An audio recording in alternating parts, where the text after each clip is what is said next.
আজকে আমি ভোলা মাছের তরকারি করে দেখাচ্ছি। ভোলা মাছটা আমি ভালো করে ধুয়ে নিয়েছি। এবার আমি পরিমাণ মতন একটু নুন দিলাম, সামান্য একটু হলুদ দিলাম। এটা একটু ভালো করে মেখে নিচ্ছি। মেখে আমি কিছুক্ষণের জন্য রেখে দিচ্ছি। গ্যাসে আমি কড়াইটা বসিয়ে নিয়েছি। কড়াইটা বেশ ভালোই গরম হয়ে গেছে। আমি এবারে সরষের তেলটা দিয়ে দিচ্ছি। আর এবার যে মাছটাকে আমি হলুদ নুন মাখিয়ে রেখেছি, এই মাছগুলো আমি একে একে দিয়ে দিচ্ছি।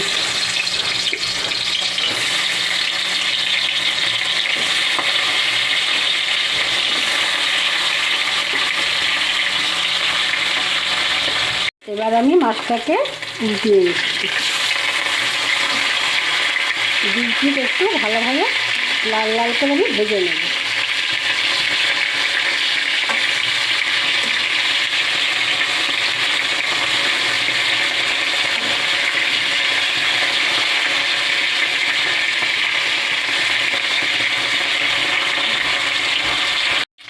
এইদিকে মাছগুলো আমার ভাজা হয়ে গেছে। এগুলো এবার আমি তুলে নিচ্ছি। এবার এই রসুন, আদা আর পেঁয়াজটা বেটে নেব। রসুনটা আমার বাটা হয়ে গেছে। কড়াইয়ের মধ্যে আমি আরেকটু তেল দিয়ে দিলাম। এবার টমেটো আর পেঁয়াজটা আমি টমেটো আর কাঁচা লঙ্কাটা আমি কুচিয়ে রেখেছি, এটা আমি দিয়ে দিলাম।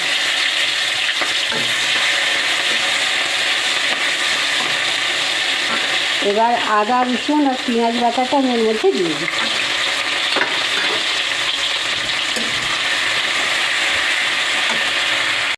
এবার আমি স্বাদ মতো লবণ দিলাম,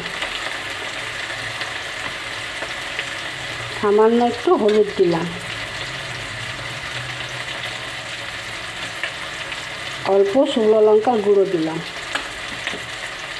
আমার ধনে আর জিরেটা ভাজা বাটা থাকে একসঙ্গে, এটা আমি দিয়ে দিলাম। দিয়ে আমি নাড়াচাড়া করে নিই।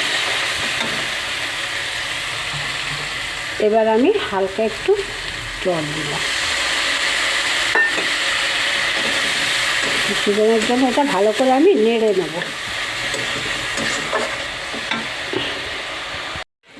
মশলাটা আমার কষানো হয়ে গেছে, সুন্দর একটা গন্ধ উঠেছে।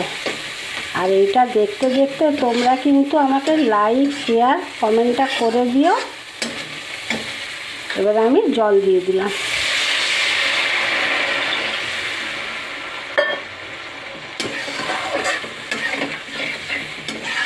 ঝোলটা ফোটা অবধি আমি অপেক্ষা করছি।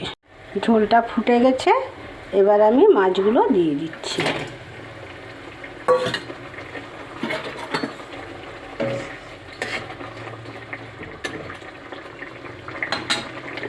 কুচিয়ে রাখা ধনে পাতাগুলো আমি দিয়ে দিলাম।